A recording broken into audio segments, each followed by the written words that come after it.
How to redeem an Amazon gift card. How's it going, everyone? Welcome back to this guiding studio, and today's guide video I'll show you how you can redeem any Amazon gift card and take the balance to your account. So without further ado, let's jump right into the video, guys.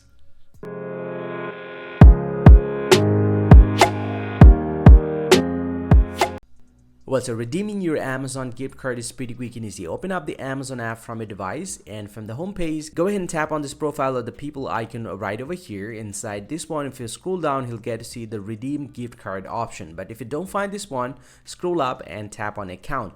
And under the account, you just need to scroll down from this page under the payment section, and he'll get to see the manage gift card balance. You can tap on this one, and he'll get redeem another gift card. You can tap on this one as well, and here it's going to give you the option to redeem a gift card.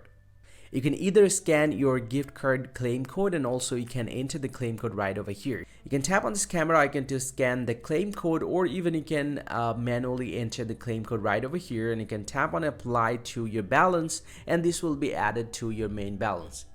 And this is how you can redeem a gift card in Amazon. Hope you find this very helpful, guys. If you do, please drop a like and subscribe to the channel. See you guys around, and thank you very much for watching.